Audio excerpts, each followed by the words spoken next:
মঙ্গলবার রাতের বৃষ্টিতে সারা কলকাতায় যে বিপর্যস্ত অবস্থা, তার জন্য প্রাকৃতিক দুর্যোগ অবশ্যই দায়ী।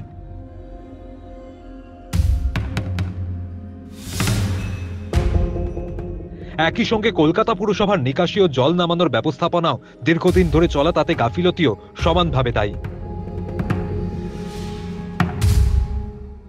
কলকাতা কর্পোরেশন ও রাজ্য সরকারের সেচ ও সংশ্লিষ্ট দপ্তর এবং সিইএস এর মধ্যে সমন্বয়ের চূড়ান্ত অভাব জনজীবনের সংকটকে আরও বাড়িয়েছে।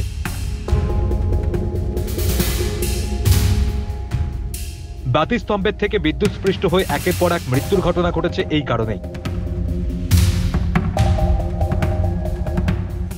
বাতিস্তম্ভগুলির এই বেহাল দশার জন্য সিইএস এর পাশাপাশি কলকাতা পুরসভাও দায় এড়াতে পারে না।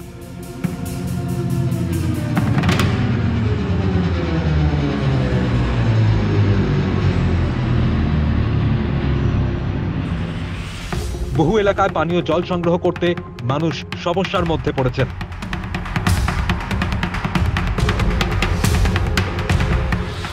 নিচু এলাকায় বাড়িতে রান্নার পরিস্থিতি এখনো পর্যন্ত নেই। জল নেমে গেলে বিভিন্ন এলাকায় রোগ ছড়ানোর আশঙ্কা আরও বাড়বে।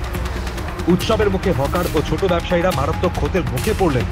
দুর্যোগের পরে প্রায় 36 ঘন্টা কেটে গেলেও বহু এলাকায় মানুষ এখনো জলবন্দী হয়ে রয়েছেন। কলকাতাকে রাজ্য সরকার এক প্রকার নরকে পরিণত করেছে।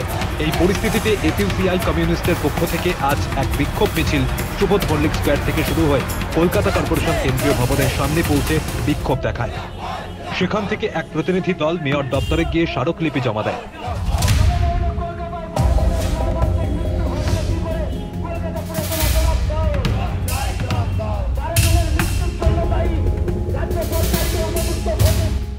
তাদের দাবি, জল নামানোর জন্য দ্রুত যুদ্ধকালীন তৎপরতার ব্যবস্থা নিতে হবে। কলকাতায় জল জমার সমস্যা দূর করার জন্য স্থায়ী পদক্ষেপ নিতে হবে।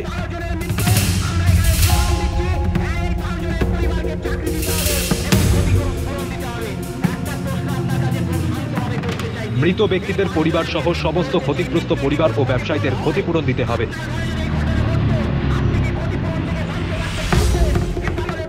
জলমগ্ন এলাকায় বিপর্যস্ত মানুষের জন্য পানীয় জল ও খাবারের ব্যবস্থা করতে হবে।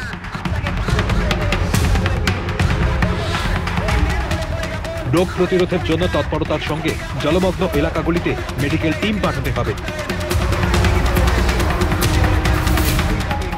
এছাড়াও আরো দাবি, জল নেমে যাওয়ার পর দ্রুত এলাকা পরিষ্কার পরিচ্ছন্ন করে পর্যাপ্ত ব্লিচিং পাউডার ছড়াতে হবে, যাতে রোগ সংক্রমণ ছড়িয়ে না পড়ে।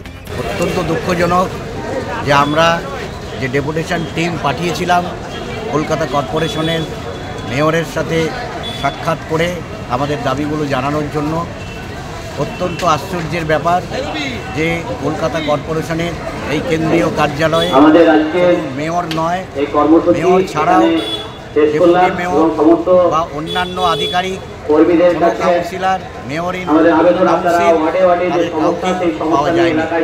শেষ পর্যন্ত একজন আধিকারিকের কাছে আমরা আমাদের দাবিপত্র জানিয়ে এসেছি। আমরা মুখ্যমন্ত্রীর কাছে প্রশ্ন করতে চাই যে গতকাল যে 11 জনের মৃত্যু হয়েছে বিদ্যুৎস্পৃষ্ট হয়ে, তার জন্য কি শুধু সিইএসসি দায়ী? সিইএসসি যদি দায়ী হয় তাহলে আপনারা সিএসসির বিরুদ্ধে প্রশাসনিক ব্যবস্থা নিচ্ছেন না কেন?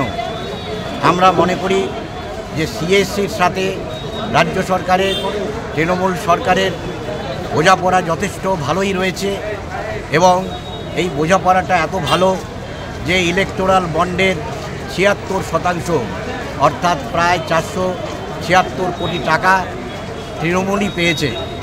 তার জন্যই কি মুখ্যমন্ত্রী সিএসসির দায়ী জানা সত্ত্বেও সিএসসির বিরুদ্ধে কোনো ব্যবস্থা নিচ্ছেন না? আমরা এই ঘটনার সাথে সংশ্লিষ্ট সমস্ত ব্যক্তিদের, কর্তৃপক্ষের বিরুদ্ধে শাস্তিমূলক ব্যবস্থা গ্রহণের দাবি জানাচ্ছি।